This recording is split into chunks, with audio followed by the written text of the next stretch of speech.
Nobody noticed what was happening at the back of that hillside from the road.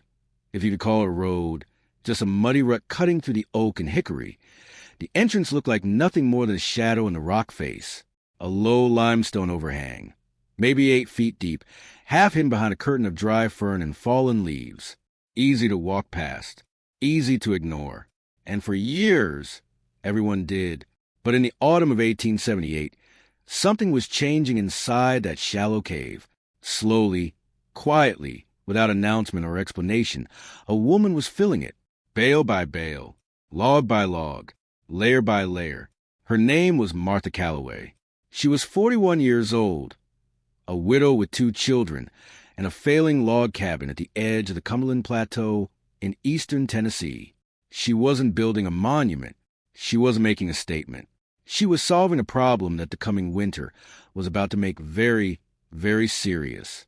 What she understood, and what her neighbors dismissed as the odd behavior of a grieving woman with too much time and too little sense, would keep her family warm through 19 consecutive days below 10 degrees Fahrenheit minus 12 degrees Celsius, while the rest of the valley scrambled. By the time anyone thought to ask how she'd done it, they'd already started copying her. If you want to learn one real practical survival technique every single week, drawn from the people who actually lived through the hardest winters in American history, subscribe right now and hit the bell. Every video on this channel is a lesson that worked when lives depended on it. Drop a comment telling us where you're watching from. We read every single one. Martha Calloway had not set out to be resourceful. She had set out to be a farmer's wife on a modest plot of land in the hill country west of Crossville, Tennessee. And for 12 years, that is exactly what she was. Her husband, Daniel, had built their cabin in 1866, 2 years after the end of the war, using the same method every other settler in the county used: white oak logs, notched at the corners, chinked with clay and dry grass, a single stone fireplace dominating the north wall. It was a reasonable structure for a reasonable climate. The problem was that the climate on the Cumberland Plateau was not always reasonable. Sitting at roughly 1,800 feet, 550 meters, above sea level, the plateau funneled cold air down from the northeast with a persistence that surprised even long-time residents. The valley below might see a cool November night, while the ridge above it endured temperatures that dropped to 15 degrees Fahrenheit minus 9 degrees Celsius by midnight. Wind moved across the open fields in long, horizontal sheets.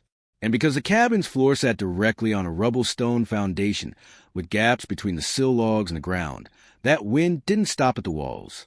It came in underneath. Daniel had died of fever in the spring of 1876, leaving Martha with 2 children, her son James, 14, and her daughter Eliza, 9, a mule, 12 acres of mixed pasture and woodland, and a cabin that was slowly losing its battle with the mountain climate.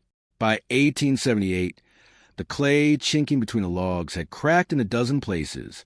The fireplace drew poorly when the wind came from the northwest, and Martha's woodpile, stacked against the east wall of the cabin in the open air, absorbed rain the way a sponge absorbs water.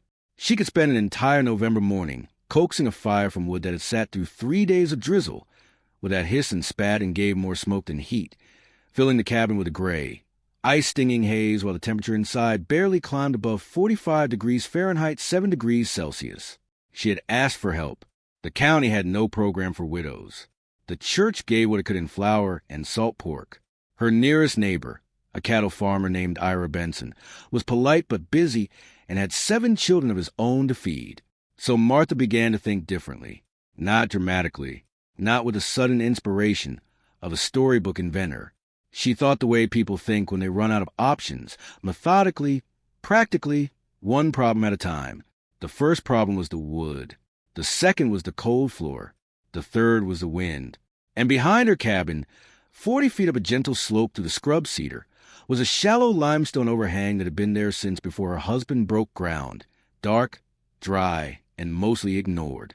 She stood at its entrance one afternoon in early October 1878, looked at the dry leaves on its floor, pressed her palm flat against the back wall, and felt something that made her pause. The stone was warmer than the air outside. Not warm like a hearthstone, not warm like a hand, but measurably, unmistakably warmer than the October wind at her back. somewhere between 54 degrees Fahrenheit and 58 degrees Fahrenheit, 12 to 14 degrees Celsius. She would later estimate a temperature the Earth itself was holding, drawn up through 60 feet of solid limestone from the ground below the frost line. That was the beginning. The idea Martha developed over the next 4 weeks was not complicated, but it combined several principles in a way that her neighbors, seeing only the surface of what she was doing, could not follow. She began with the firewood. Every cord of wood Martha and James cut from the woodlet was carried up the slope and stacked inside the cave's interior, pushed back against the far wall. She stacked it in a specific pattern. The largest, densest pieces, mostly oak and hickory, which burn long and hot, went on the bottom, raised off the stone floor by 2 crosswise logs to allow airflow underneath. Smaller split pieces went on top. The total stack, by mid-October, measured roughly 4 feet high, 6 feet wide, and 3 feet deep, approximately 1.5 cords of split hardwood, or enough to carry a household through 6 to 8 weeks of steady burning, assuming the wood was dry. And that was exactly the point. The wood would stay dry. Inside the overhang, with a natural ceiling of limestone above and the rock walls on 3 sides, rain and snow simply could not reach the stack. The cave's orientation, facing slightly southeast, away from the prevailing northwest wind, meant that even driving rain hit the hillside above and ran down away from the entrance.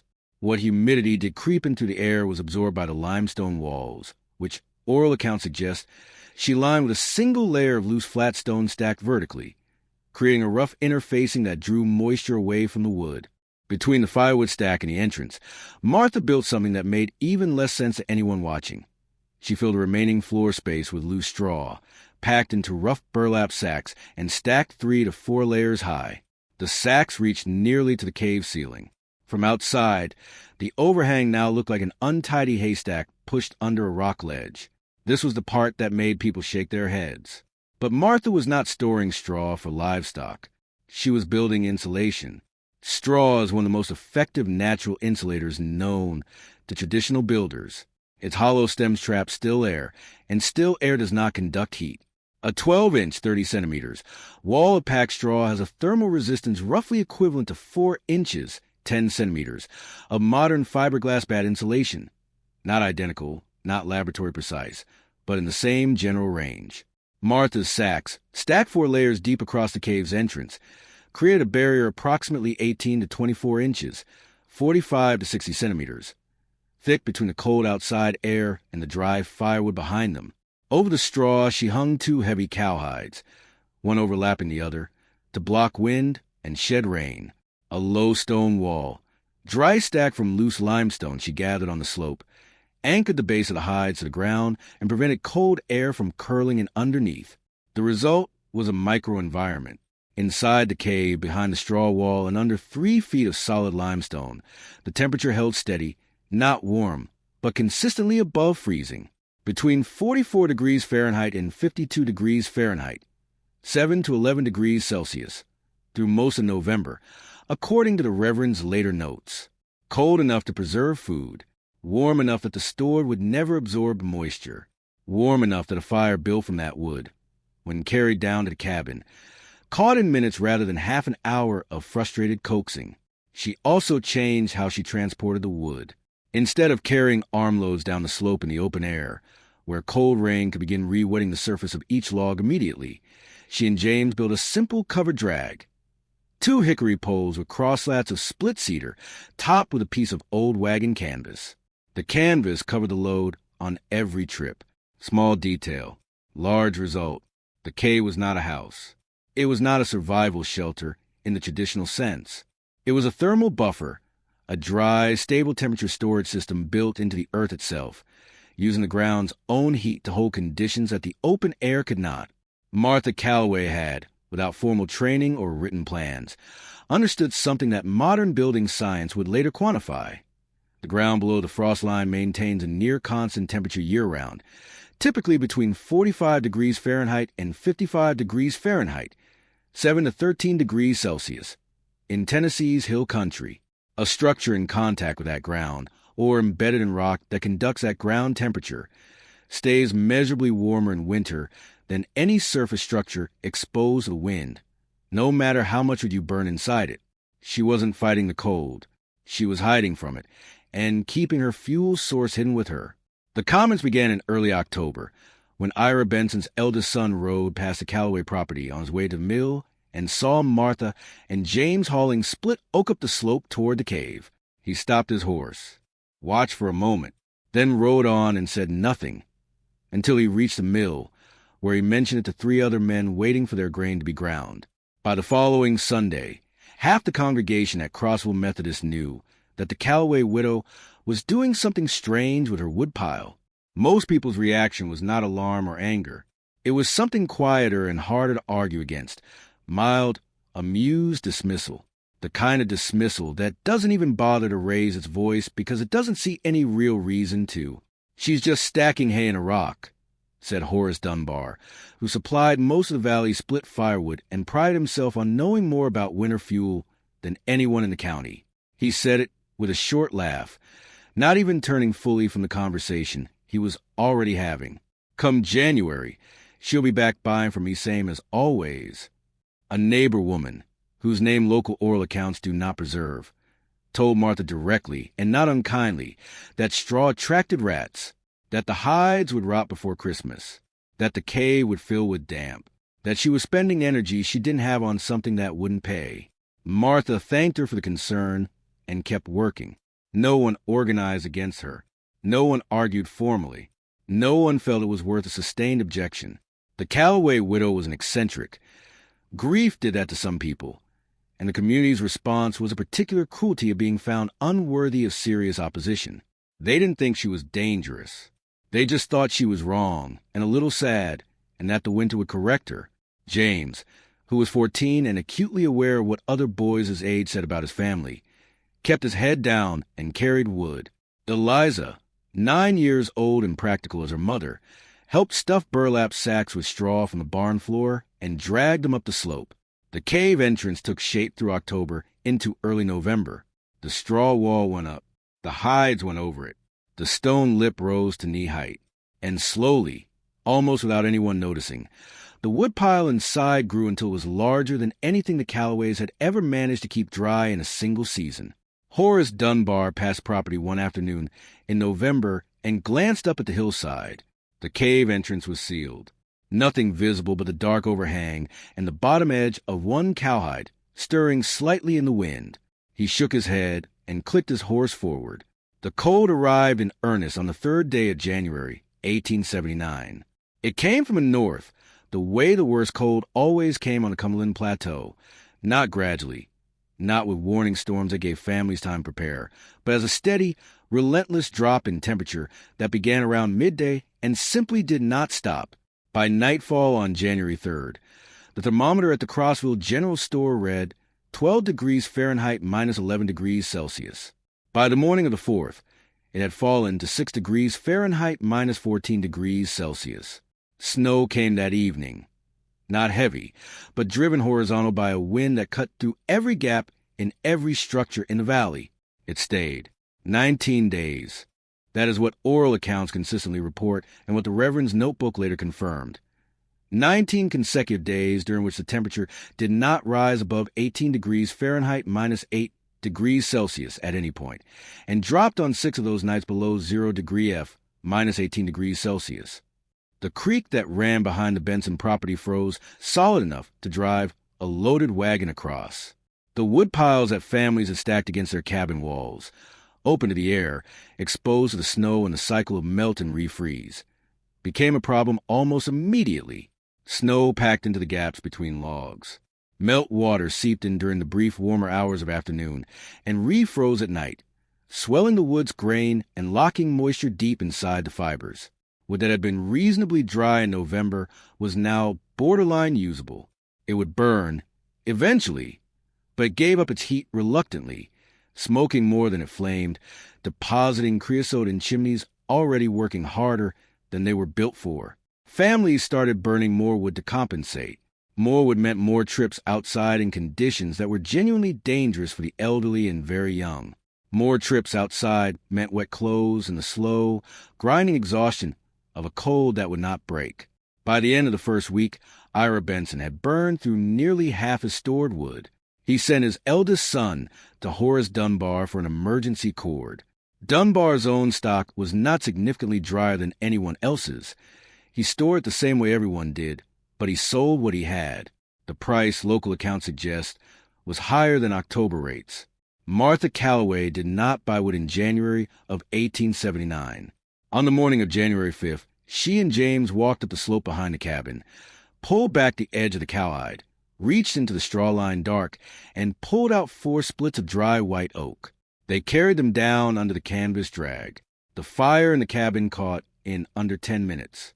They repeated this every morning, sometimes every other morning. Stay with me through the end of this video, because the number that the Reverend wrote down in his notebook on a Tuesday afternoon in the second week of that January is a number that quietly ended every conversation about whether Martha Calloway had known what she was doing. And if you haven't subscribed yet, do it now. Every week on this channel, we bring you one technique, one real piece of frontier engineering that worked when it mattered most. Hit subscribe, hit the bell, and tell us in the comments where you're watching from. The Reverend Elias Marsh served the Crossville Methodist congregation from 1871 to 1894, and he kept a detailed journal, a practice common among circuit-riding ministers of the era, who used their notebooks to track everything from sermon notes to the names of the sick to weather observations. During the January 1879 cold spell, Marsh made a point of visiting each of the 23 families in his pastoral circuit. He was checking on the elderly, the sick, and those with young children. He carried a small brass thermometer. He recorded what he found. His notes in the Calloway visit, dated January 14th, 1879, 11 days into the cold, are the closest thing to an objective record of what Martha had built. He noted that the interior temperature of the Calloway cabin, measured at chest height near the center of the room, was 58 degrees Fahrenheit, 14 degrees Celsius at mid-afternoon, with moderate fire burning in the fireplace. That was not unusual by itself. What caught his attention was what Martha showed him next. She led him up the slope to the cave. He recorded his observations carefully. The interior of the overhang, behind the straw wall and cowhide barrier, registered 49 degrees Fahrenheit, 9 degrees Celsius on his thermometer on a day when the outdoor air temperature was 4 degrees Fahrenheit, minus 16 degrees Celsius. That is a differential of 45 degrees Fahrenheit, 25 degrees Celsius between the outside air and the unheated cave interior, sustained by nothing but the thermal mass of the surrounding limestone and the insulating effect of the straw wall. The firewood at the back of the cave, Marsh wrote, was entirely dry to hand, as dry as summer cut was stored a full year in a closed barn. He estimated the remaining stack at slightly more than 1 cord. In his subsequent visits to other families during the same cold spell, Marsh recorded indoor temperatures at comparable times of day ranging from 41 degrees Fahrenheit to 52 degrees Fahrenheit, 5 to 11 degrees Celsius, with fires burning. Several families reported difficulty sustaining consistent fires due to wet wood. One family, he does not identify them by name, had burned through their entire supply by January 10th and were relying on neighbors. The numbers in Marsh's notebook, taken together, suggest the following. Martha's household burned approximately 40% less wood than comparable households during the 19-day cold spell, while maintaining interior temperatures at or above the average of her neighbors. Her wood supply, properly dried and sheltered, generated more usable heat per log, because dry hardwood releases roughly 20 to 25% more energy per cord than wood, with a moisture content above 25%. The straw wall had done its work. The limestone had done its work. The covered drag had done its work. None of it was magic. All of it was physics, conducted heat, thermal mass, moisture control, applied by a woman who had arrived at the principles through observation and necessity, without a single formal term for what she was doing. The cave's internal temperature, Marsh observed, had also kept Martha's small supply of cured meat and stored root vegetables from freezing, a secondary benefit she had not initially planned for, but had quickly incorporated into her routine. She hadn't built a perfect system. She had built a system that was better than what she had before in the materials and time she had available. And in the winter of 1879, on the Cumberland Plateau, that was enough. The winter broke in late January. The temperature climbed back above freezing on January 22nd, and within a week the creek had thawed and the valley had returned to its muddy, brown-gray February normal. No one held a meeting. No one gave Martha Calloway a formal acknowledgement. Horace Dunbar did not stop by to say he'd been wrong.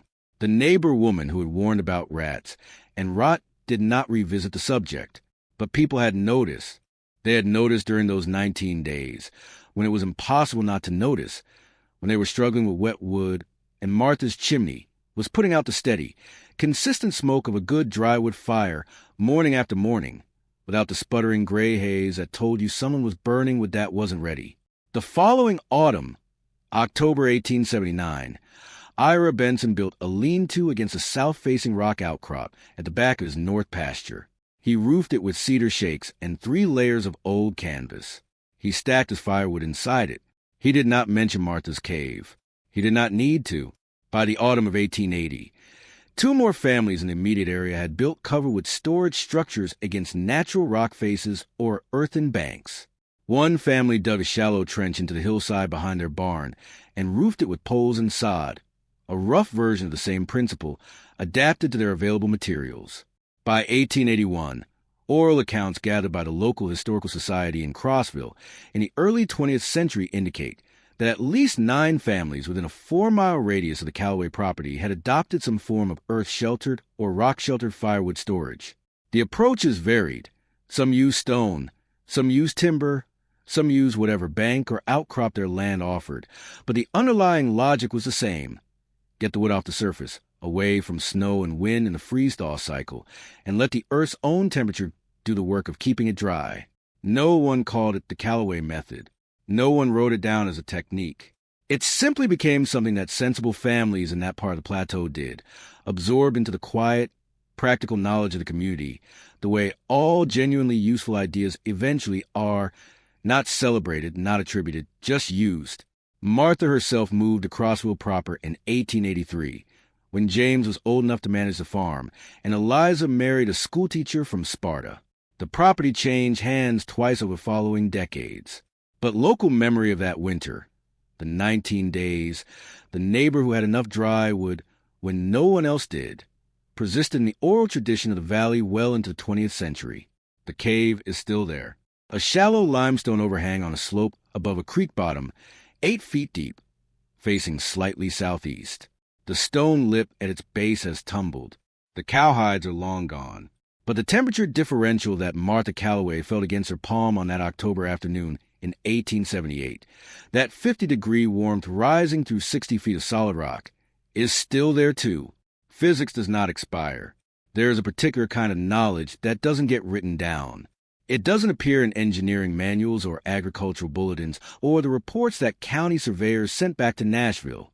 It lives in practice, in the decisions that people make when they cannot afford to be wrong, when the margin between a difficult winter and a catastrophic one is measured in cords of wood, and degrees of temperature, and the number of times a family has to go outside in dangerous cold to keep from freezing. Martha Calloway knew 3 things that her neighbors had not yet learned to apply together. She knew that Earth holds heat. Below the frost line, roughly 18 to 24 inches, 45 to 60 centimeters, down in Tennessee's hill country, the ground maintains a near-constant temperature drawn from the planet's interior, unaffected by surface weather. A cave or dugout embedded in rock or soil is not merely shelter from a wind. It is in thermal contact with a heat source that never runs out and never varies. This is the same principle used in root cellars, in ice houses, in the earth lodges of the Great Plains peoples, and in the underground granaries that farming cultures around the world had employed for thousands of years before Martha was born. She did not invent it. She recognized it. She knew that dry wood burns better. This seems obvious stated plainly, but the difference in practice is larger than most people expect. Dry hardwood, moisture content below 20%, releases approximately 20 to 25% more usable heat per cord than the same wood at 30 to 35% moisture. It catches faster, burns hotter, produces less creosote, and requires less effort to sustain. In a winter where fuel is a limiting resource, that 20 to 25% difference is not a convenience. It is the difference between a household that makes it through and one that runs short. And she knew that preparation, done before the crisis, costs a fraction of what it costs to respond to crisis itself. The weeks Martha and James spent hauling wood up the slope and stuffing straw sacks in October, when the weather was mild and the work was merely tiring, saved them from the far harder, far more dangerous work of scrambling for fuel in January, in the dark and the cold, with wet wood and failing fires. She was not stubborn. She was not trying to prove a point. She was simply a woman who looked at the resources available to her, a limestone overhang, loose straw, cowhide, her children's labor, and her own careful attention, and found a way to make them work together. The dismissal she received was not unusual for its time or for hers. People who do quiet, practical, unglamorous work in advance of a problem rarely receive credit until the problem arrives and finds them ready. And then, more often than not, the credit goes to luck. But it wasn't luck. It was preparation. It was observation. It was the kind of engineering that doesn't require a degree. Only the willingness to look carefully at what the world is offering you and the patience to use it. The reverend's notebook survived 2 house fires and a flood, and eventually found its way into the archives of the Cumberland County Historical Society. The January 14th entry, with its brass thermometer readings and its careful notes on firewood condition, is one of the few contemporary records of what ordinary women on the American frontier actually built and why it worked. Martha Calloway didn't need anyone to validate her method. The 19 days of January 1879 did that without her having to say a word. If this story made you think differently about what preparation really means, leave a like. It helps more people find this channel. Subscribe if you want to keep hearing from the people who figured out the hard way, so you don't have to. And in the comments, tell us where you're watching from and what's the coldest winter you've ever lived through. We want to know.